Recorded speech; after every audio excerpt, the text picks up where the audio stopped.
প্রথমে যখন বলবো যে একটা বাচ্চার জন্য তার আসলে খাওয়াটা কি, আল্লাহর তরফ থেকে তার রিজিকটা হচ্ছে breast milk. So to keep this message with you, you have to prepare your ma.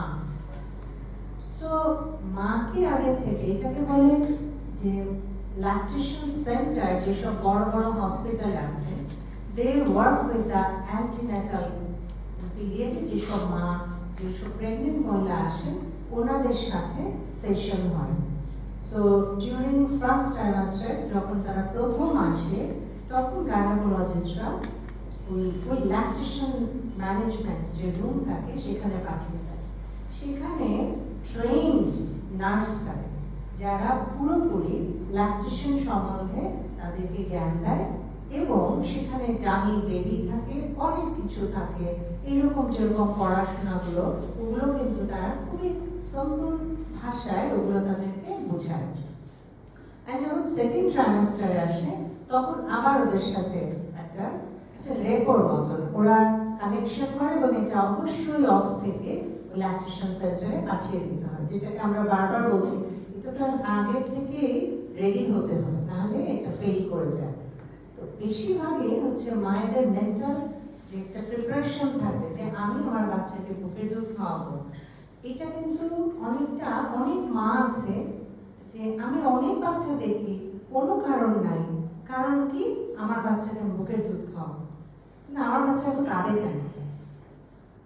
So এই যে বুকের দুধ পাচ্ছে না, এইসব নিয়ে যে বিরাট একটা ফেলে, তো ওরা কিন্তু জানে আমি আমার বাচ্চাকে বুকের দুধ খাবো, বুকের দুধই পাচ্ছে কিন্তু বাচ্চা কাঁদছে। সো এটা কি সমস্যা? এটা আমার কি বুকের দুধ নাই? তাহলে এটাও একটা আমাদের জানা দরকার। তো আমরা যখন প্রবলেম জানলাম, আমাদের প্রবলেম সলভিং যে ক্যাপাসিটিস গুলো, লাইক যেগুলো মেডিকেল রিলেটেড ইস্যুস আছে সেগুলো তো আছে, সেটা ডিফারেন্ট, কিন্তু মেডিকেল রিলেটেড ইস্যু নাই হচ্ছে 80%, মেজরিটিতে কোনো মেডিকেল রিলেটেড ইস্যু না। ইস্যুসগুলো হচ্ছে যে ওরা ল্যাচনে হয় না। ল্যাচন মানে position and attachment, first failure এখান থেকে। যার ল্যাচন হয় না, প্রথমেই বাচ্চা একটা সমস্যার মধ্যে পড়ে যায়, কারণ সে বুঝতে পারে না কিভাবে ল্যাচন হতে হবে, অ্যান্ড ওই ফেইলারটাই মেইনলি ফেইলারের দিকে যায়। It's not the milk amount, it is the latchon. যেসব বাচ্চা ডে 1 থেকে ফার্স্ট, যেটা বলা হয় যে 1 ঘন্টার মধ্যে বুকের দুধ দিতে, আমাদের যদি 1 ঘন্টার মধ্যে তার সাকিং রিফ্লেক্স অনেক হাই থাকে, বিকজ আমি নিজের চোখের সামনে দেখেছি, আমি যখন ট্রেনিংয়ে ছিলাম আমরা দেখেছি যে নর্মাল ডেলিভারি হওয়ার সাথে সাথে বাচ্চাকে পেটের উপরে দিয়েছে ক্রল করার জন্য, এন্ড বাচ্চা ক্রল করে গিয়ে সে বুকের দুধে গিয়ে সুন্দর লাচন হয়ে গেছে। এটা আমি একটা পুরো ভিডিও করা, এটা আমি মুম্বাই থেকে যখন ট্রেনিং করেছি, এটা আমাকে চোখের সামনে আমি এবং আমার সাথে যারা ওখানে ট্রেনিংয়ে ছিল তখন আমরা এটা দেখলাম। মানে বাচ্চা আমি যে খাওয়া খুঁজে চলে গেছে, এটা আসলে সবসময় পড়েছি বইয়ে, কিন্তু এটা আমি নিজের চোখে ওখানে গিয়েই দেখেছি। তার মানে আমি যদি 1 ঘন্টার মধ্যে ঠিকভাবে বাচ্চাকে লাচন করাতে পারি, তাহলে ইউজুয়ালি ল্যাকটেশন ফেইলারটা হয় না। ল্যাকটেশন ফেইলার হয় যখন মাকে আমরা রেস্ট করা থেকে বাচ্চাকে 1 ঘন্টার মধ্যে ফিডিংয়ে নিতে পারি না, যেই সময় ওর সাকলিং রিফ্লেক্সটা অনেক হাই থাকে। ওই সময় যদি আমরা মিস করে যাই এবং আমরা বাচ্চাকে অন্য কিছু দিয়ে ফেলি, তখনই ও প্রথমেই ভুলে যায় যে ওর যে সাক করার কথা ছিল ওইটা সে প্রথমটাই মিস করে, এবং কোনো না কোনোভাবে প্রথম দিন যদি আমরা মিস করে যাই, গ্র্যাজুয়ালি আমরা ওটা মিসিংয়ে চলে যাই। সেই জন্য নিয়ম হচ্ছে যে ল্যাচনটা ওই যে তার অ্যান্টিন্যাটাল চেকআপ, ওইখানে ল্যাচনগুলো আসলে শেখানো হয়। ওখানে ডামি থাকে, ডামি দিয়ে ধরে ধরে ল্যাচন করানো হয়। যেইভাবে বাচ্চাকে মায়ের কাছে দেওয়া হয় তো বুকের দুধ খাওয়া কোনোদিনও সম্ভব না। আমি নিজে অনেকগুলো ল্যাচন, আমি যেসব প্রবলেম নিয়ে আসে আমি সেগুলো ল্যাচনগুলো সবসময় আমি চেক করি যে পজিশন অ্যান্ড অ্যাটাচমেন্ট ঠিকভাবে হচ্ছে কিনা। দেখা যায় যে এইটাই ফেলার। সো এইটা ফেলার হলে তুমি আর কিছুই আশা করতে পারো না। আর যখন বাচ্চা এরকম হচ্ছে না, পাচ্ছে না, গ্র্যাজুয়ালি সেখান থেকে বুকের দুধ থেকে উইথড্র হয়। তখন পারিপার্শ্বিক অনেক অসুবিধার মধ্যে তখন মা যেহেতু পারছে না তখন ওর ফর্মুলা দিতে বাধ্য হয়। বাট আমাদের একটা মেন্টাল মেকআপ থাকতে হবে, আমার বাচ্চার রিজিক আল্লাহ তাআলা পাঠিয়ে দিয়েছে, এটা বুকের দুধ। আমি কিভাবে বাচ্চাকে সাহায্য করব, এটাই আমাদের 1 নাম্বার হওয়া উচিত। যে আমাদের যে কাছে যে বাচ্চাই আসুক না কেন আমি তাকে বুঝাবো, কাউন্সেলিং করবো। মায়ের অসুবিধা থাকলে সেটা চিকিৎসা হবে, কিন্তু আমরা চেষ্টা করবো কিভাবে মায়ের বুকের দুধটা কন্টিনিউ রাখা যায়। আমাদের প্রচুর ওয়ার্কিং মা আছে, আমার বাচ্চাগুলো আমার পেশেন্ট, ওরা কিন্তু বুকের দুধ খাওয়াতে পারে, বিকজ আমরা আর্লি ওয়েনিং এ চলে যাই এবং আমরা কমপ্লিমেন্টারি ফিডিং এর পাশাপাশি আমরা এক্সপ্রেস ব্রেস্ট মিল্ক গুলো দিচ্ছি। এবং যেসব মা মনে করেন যে তার বাচ্চাকে সে বুকের দুধ কন্টিনিউ করবে, তাদেরকে আমরা বুকের দুধ কন্টিনিউ করতে সক্ষম হচ্ছি। আরেকটা যেটা প্রায় আমাদের একটা মিসআন্ডারস্ট্যান্ডিং থাকে, সেটা হচ্ছে বুকের দুধ আমার বাচ্চা পায় না, এই জন্য অনেক কাঁদছে।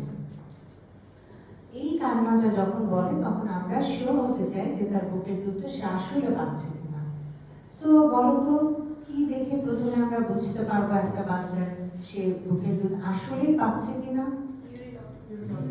একটা ইউরিন আউটপুট, আরেকটা ওয়েট, ওজন নেব। ওজন কমে যাচ্ছে তাহলে তো তুমি বলবা যে ও কিছুই খাচ্ছে না। যখন ওজন তার বেড়ে যাচ্ছে তুমি কি এমনি মাকেই দেখাতে পারো যে দেখো ওর জন্ম ওজন ছিল এত, এখন ওর ওজন এত, তার মানে সে ঠিকভাবে দুধ পাচ্ছে। দিস ইজ অলসো এক ইন্ডিকেটর যে তুমি সরাসরি মাকে দেখাতে পারো। আরেকটা তো ইউরিন আউটপুট, প্রথম 3 দিন থেকে 6 দিন পর্যন্ত ইউরিন আউটপুট কম থাকে। প্রথম 24 ঘন্টায় একবার ইউরিন আউটপুট ইনাফ। সো আমরা আর ইউরিন আউটপুট যখন হচ্ছে না, তাহলে আমাকে আগে হিস্ট্রি নিয়ে জানতে হবে যে আমার 24 ঘন্টার মধ্যে কয়বারও বাচ্চা ইউরিন পাস করছে। যখনই আমি শুনবো যে হ্যাঁ একবার পাস করেছে, তাহলে তাদেরকে আশ্বস্ত করতে হবে যে হ্যাঁ ও বুকের দুধ পায়। যেমন ম্যাডাম বলে গেলেন ওর তো কলস্ট্রম থাকে, ওর তো এমনিই কম থাকে। সো কিন্তু ওটা কম হচ্ছে পরিমাণে, আর ক্যালোরিতে কিন্তু অনেক হাই। কলস্ট্রমের যে ক্যালোরি, ওটা কয়েক ফুটার মধ্যে বাচ্চার যত ক্যালোরি দরকার সেটা কিন্তু মিট আপ করতে পারে। অ্যান্ড স্টমাক সাইজও এক বাড়তে একটা মার্বেলের মতো থাকে। অ্যান্ড দেন গ্র্যাজুয়ালি 1 মাসে গিয়ে ধীরে ধীরে ধীরে ধীরে এটা 30 ml এর মতো সেটা হয়। মানে ইটস লাইক আ বেলুন, এটা ধীরে ধীরে ধীরে ধীরে তার সাইজটা বাড়াতে থাকে। অ্যাকর্ডিংলি ব্রেস্ট মিল্ক তৈরি হয়। মানে যতটুকু তার সাইজ তার থেকে বেশি যদি তুমি দাও তাহলে কি হবে? বাচ্চা বমি হবে, বাচ্চার ইনডাইজেশন হবে, পেট ফুলে যাবে। সো এই জন্য বলে যে বাচ্চাকে তুমি আগে এক্সট্রা মিল্ক দিও না, বিকজ ওর স্টমাক ইনফ্লেট হয় না, ছোট্ট একটা স্টমাক থাকে, ধীরে ধীরে স্টমাকটা বড় হতে থাকে। সো অ্যাকর্ডিংলি আমরা মিল্কের ভলিউমটা বাড়ে। তুমি যদি পিডিয়াট্রিকে যখনই করবা তুমি শুনবা যে মশারা সবসময় বলতে থাকে যে কত ফ্লুইড পাবে, কত ফ্লুইড পাবে, 60, 80, 100, কেন প্রথম দিনই কেন 150 দিয়ে গুণ করে ফেলবো না? তার মানে ওর রিকোয়ারমেন্টও কিন্তু ধীরে ধীরে বাড়ে। এক্স্যাক্টলি মিল্কটা ওভাবে আমরা যদি গুণটুন করে দেখি দেখবো যে অল্প একটুই হয়। প্রতি 24 ঘন্টায় যদি আমরা যে ফ্লুইড ক্যালকুলেশন করি ওটা যদি আমরা ট্রান্সফার করি মিল্কে, তাহলে আমরা কিন্তু অল্প একটুই পাবো। সো এভাবেই আমরা শুরু করি। আমাদের যে প্রবলেমগুলো আলোচনা হয়েছে এখানে, এগুলো মেইনলি হরমোনাল ইস্যুস, দু একটা অন্য ইস্যু। আমরা যেটা মেইনলি পাই সেটা পাই কিন্তু আমরা পেশেন্টের ল্যাচারের প্রবলেম। তার মানে আমরা যদি আগে এটা ওভারকাম করার উপায় হচ্ছে আমরা যদি প্রথম থেকে অ্যান্টিনেটাল পিরিয়ডে যদি সাপোর্ট দেওয়া যায় ল্যাকটেশন ম্যানেজমেন্ট সেন্টার থেকে, তাহলে এগুলো ইজিলি এগুলোকে ওভারকাম করা যায়। আর থাইরয়েড হরমোন, যেটা থাইরয়েড থাইরয়েড না হলে তো বেবি ডেলিভারি হবে না, মানে প্রেগনেন্টই হবে না। সো থাইরয়েড হরমোনের ব্যাপারটা খুবই কঠিন। আমার কাছে মনে হলো হাউ কাম যে থাইরয়েড না, সে আবার বাচ্চা হবে কি করে। তোমরা জেনে থাকবে যে প্রত্যেকটা প্রেগন্যান্সিতে